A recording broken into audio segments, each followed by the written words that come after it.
Welcome, dear listeners, to podcast Living in Awareness.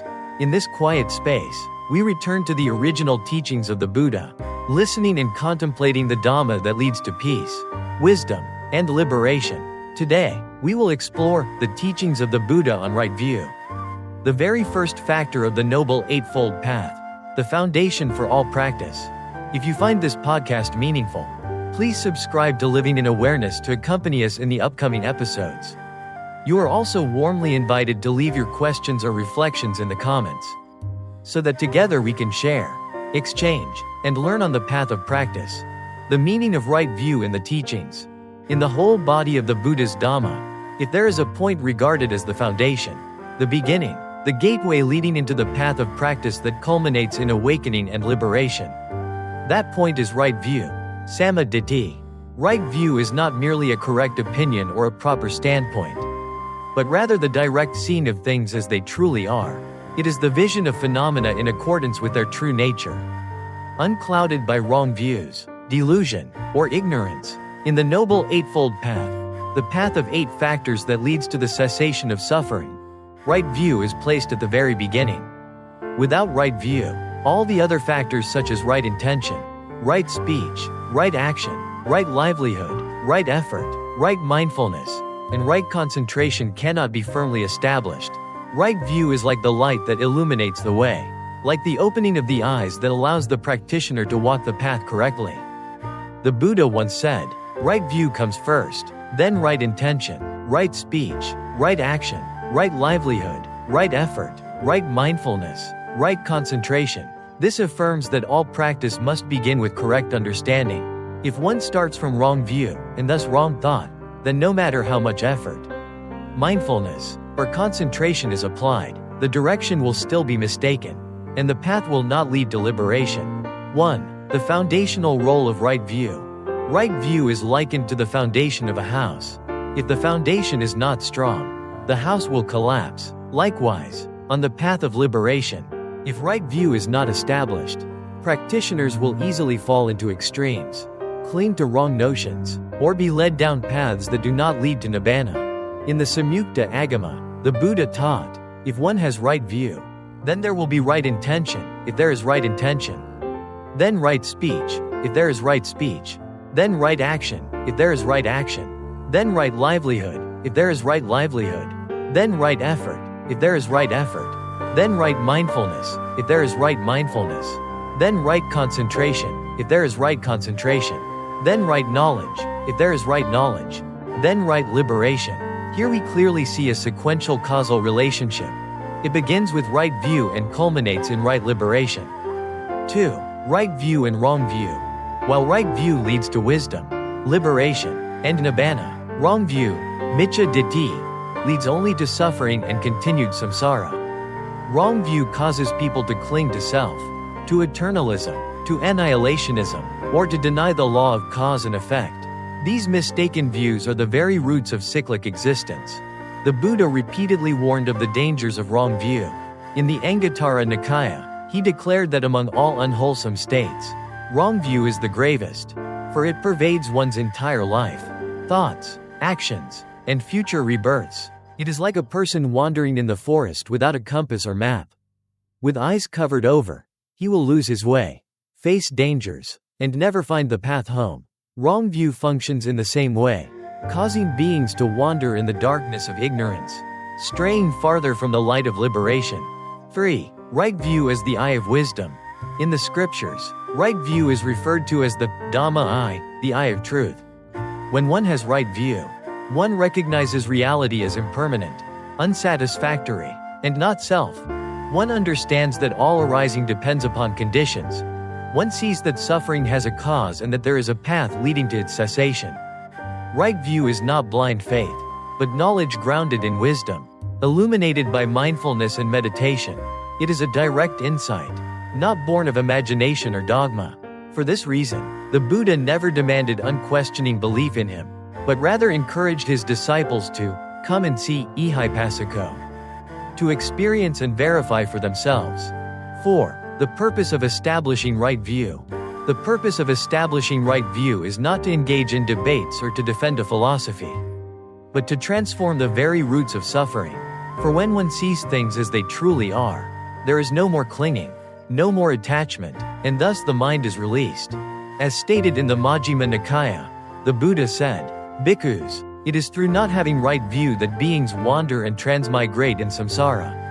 Through having right view, beings are liberated. Thus, right view is the key that opens the gate to nibbana." What is right view? Definitions from the early scriptures. After understanding the foundational role of right view in the whole path of practice, the next step is to ask, what exactly is right view? How can we distinguish right view from wrong view?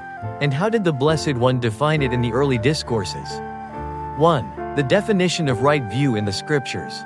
In the Samyutta Nikaya, the Samadhithi Sutta, the Buddha clearly explained the meaning of right view. He said, "And what, bhikkhus, is right view? It is the knowledge of suffering, the knowledge of the origin of suffering, the knowledge of the cessation of suffering, and the knowledge of the path that leads to the cessation of suffering." This definition shows us that right view is not vague concepts, nor is it mere belief, but rather the direct knowledge of the Four Noble Truths. Whoever understands these four truths correctly has right view. Whoever does not understand them, or misunderstands them, falls into wrong view. Thus, right view is inseparably linked with liberating wisdom. Buddhist wisdom is not about collecting information, but about seeing the truth of suffering, its cause, its cessation, and the path that leads to its cessation. 2. Right view and the truth of suffering. First, one with right view understands the first noble truth, the truth of suffering, dukkha. The Buddha did not teach suffering as a pessimistic philosophy, but as an objective fact of life: birth, aging, sickness, death, separation from what is dear, association with what is unpleasant, not obtaining what is desired, and clinging to the five aggregates. All are suffering. One with right view neither denies suffering nor exaggerates it, but sees directly the nature of existence, and from that understanding seeks liberation. Those in wrong view either deny suffering and declare life to be entirely blissful, or fall into fatalism, believing suffering to be an unchangeable destiny. 3. Right view and the origin of suffering. Secondly, right view is the understanding of the second noble truth, the origin of suffering. The Buddha taught that the root of suffering is craving, tanha, and more deeply, ignorance. One with right view sees that suffering does not arise randomly, nor by the will of a creator, but through conditions, specifically ignorance and craving. Those with wrong view may believe everything is fixed by fate, or that suffering has no cause, or that it comes from divine reward and punishment. 4. Right view and the cessation of suffering. Another essential aspect of right view is the knowledge of the third noble truth, the cessation of suffering. The Buddha affirmed that suffering can end when craving and ignorance are uprooted. That ending is none other than nibbana. One with right view trusts and understands that nibbana is the final goal, the complete release from samsara. Those with wrong view deny the possibility of liberation, claiming that samsara is eternal or that nothing exists beyond this present life. 5. Right view and the path to the end of suffering. Finally, right view is the correct knowledge of the fourth noble truth, the path leading to the cessation of suffering. Namely, the Noble Eightfold Path. One with right view understands that liberation does not come through prayers, sacrifices, or rituals, but through systematic cultivation. Right view, right intention, right speech, right action, right livelihood, right effort, right mindfulness, and right concentration. Thus, right view encompasses all four truths: the knowledge of suffering, its origin, its cessation, and the path. 6. Right view is the direct seeing of reality. In the discourses, the Buddha often emphasized the phrase, seeing things as they really are. Right view is precisely this direct seeing that all phenomena are impermanent, arising and passing away, never lasting, seeing that all conditioned things are unsatisfactory, because of impermanence and attachment. Dissatisfaction always follows, seeing that all phenomena are non-self. There is no permanent I, no eternal soul within the five aggregates. One with right view is not deceived by appearances, not bound by concepts, but directly perceives things as they are. 7. Right view for monastics and lay followers. Right view is not only for bhikkhus but also essential for lay followers. In the Anguttara Nikaya, the Buddha taught that among 4 great blessings for lay people, the foremost is right view. With right view, a layperson will live ethically, perform wholesome deeds, trust in karma and its results, and thereby live peacefully while progressing toward liberation. Summary. Thus, according to the early teachings of the Buddha, right view is nothing other than the correct understanding of the 4 noble truths, of dependent arising, and of impermanence, suffering, and non-self. It is the key that unlocks liberating wisdom and the foundation for all practice in the Buddha's path. Right view and dependent origination, seeing the law of conditioned arising. In the earlier sections, we understood that right view means correct understanding of the 4 noble truths. From another perspective, the Buddha also emphasized that right view is the clear comprehension of dependent origination. For whoever sees dependent origination sees the truth, and whoever sees the truth sees dependent origination. 1. What is dependent origination? Dependent origination is the fundamental principle realized by the Buddha under the Bodhi tree. It is expressed in a simple formula. When this exists, that comes to be. When this arises, that arises. When this does not exist, that does not come to be. When this ceases, that ceases. This principle shows that all phenomena arise due to conditions. Nothing exists independently, and nothing remains permanent or unchanging. 2. The chain of conditioned arising. The Buddha often illustrated dependent origination as a chain of 12 links that sustain the cycle of birth and death. Ignorance, volitional formations, consciousness, mind and body, 6 sense bases, contact, feeling, craving, clinging, becoming, birth, aging, death, sorrow, lamentation, pain, grief, and despair. This sequence shows how suffering arises, ignorance conditions actions, actions condition consciousness, and so on, finally resulting in the endless cycle of birth, aging, and death. 3. Right view and understanding dependent origination. One with right view sees this conditional process clearly and avoids 2 extreme beliefs. Annihilationism, the belief that death is the absolute end, that life is nothing but chance. Eternalism, the belief in an everlasting, unchanging soul or essence. Seeing dependent origination is seeing the middle way, phenomena arise and cease due to conditions, without an independent self, yet not falling into the view that nothing exists. 4. The practical meaning of seeing dependent origination. Right view of dependent origination is not merely intellectual knowledge but a practical tool for transforming suffering. For example, when contact arises, if mindfulness is present, one sees feelings simply as a passing event. Craving does not arise. Without craving, there is no clinging. Without clinging, there is no further becoming. Without becoming, the cycle of suffering is cut off in that very moment. Thus, understanding dependent origination means knowing how to stop the wheel of suffering at its root. 5. Dependent origination and the insight of non-self. One of the deepest meanings of dependent origination is that there is no permanent self. What we call I is in reality only a process of changing conditions, body, feelings, perceptions, mental activities, and consciousness all arise due to causes and cease when those causes fade. One with right view perceives this clearly and lets go of self-clinging. By releasing attachment to I and mine, the roots of greed, hatred, and delusion are weakened and eventually uprooted. Conclusion of Part 4. Thus, right view and dependent origination are 2 sides of the same wisdom. To understand the 4 noble truths is to have right view. To see them fully is to see dependent origination. Whoever sees dependent origination sees the truth, and whoever sees the truth sees dependent origination. This is the light of wisdom that the Buddha revealed, freeing us from wrong views, freeing us from extremes, and guiding us into the middle way, the only path leading to the liberation of Nibbana. Right view and the 3 marks, impermanence, suffering, and non-self. After discussing right view in the light of the 4 noble truths and dependent arising, we need to explore another inseparable dimension.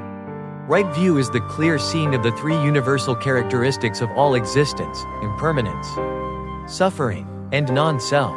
The Buddha taught that whoever sees these 3 marks enters the gateway of liberating wisdom. 1. Impermanence, nothing lasts forever. Impermanence means that all phenomena are subject to change, nothing remains forever. The body ages day by day. Feelings arise and fade. Thoughts appear and vanish. Even mountains and vast galaxies are subject to transformation. One with right view does not cling to illusory stability or hold tightly to what is fleeting. By understanding impermanence, one suffers less when facing loss, knowing it is the natural law. At the same time, impermanence reminds us to live fully in each moment, for everything is fragile. 2. Suffering, the inherent unsatisfactoriness. Suffering here does not only mean physical pain or emotional sorrow. It refers to the inherent unsatisfactoriness within all conditioned existence. Whatever is impermanent cannot provide lasting fulfillment. The body is impermanent, so attachment to it leads to anxiety, illness, aging, and death. The mind is impermanent, so relying on emotions for happiness brings disappointment. Relationships, possessions, and status all change, so placing absolute expectations on them results in suffering. Right view sees suffering not to fall into despair, but to awaken. By recognizing this reality, we stop seeking perfection in what is inherently imperfect, and the mind becomes more peaceful and detached. 3. Non-self, no independent I. Non-self means there is no permanent soul or independent I in this body and mind.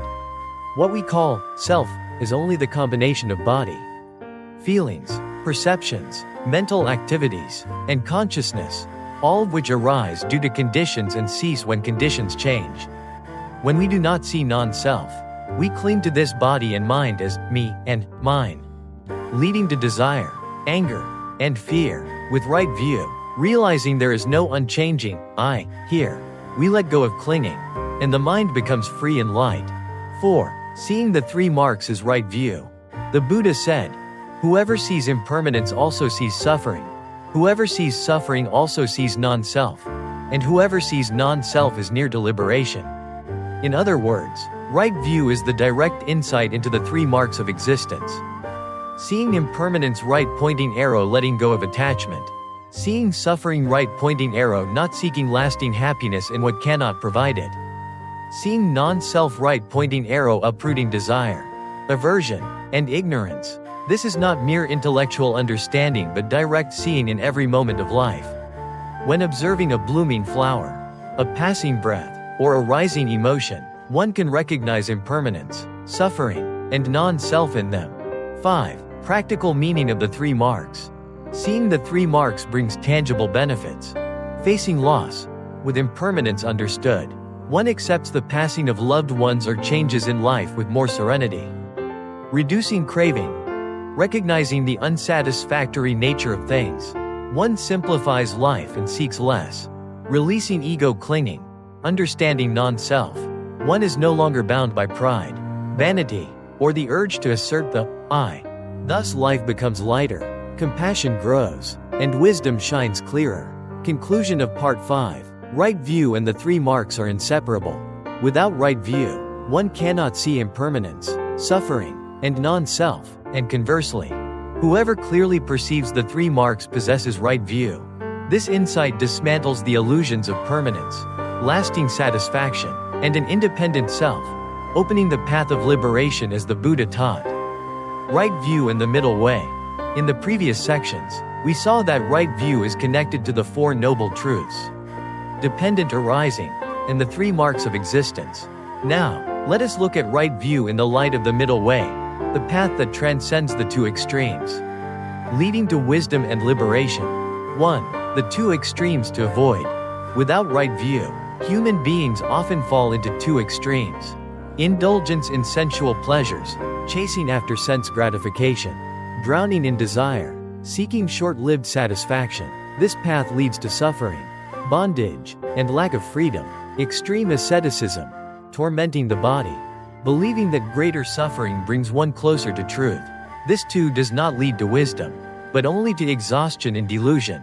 The Buddha, having experienced both extremes, declared that neither leads to liberation. 2. What is the middle way? The middle way is not a compromise between the two extremes, but a transcendence of them. It is the Noble Eightfold Path, 8 wholesome factors that purify the mind and cultivate wisdom. Among them, right view is the starting point, like the eyes that illuminate the entire path.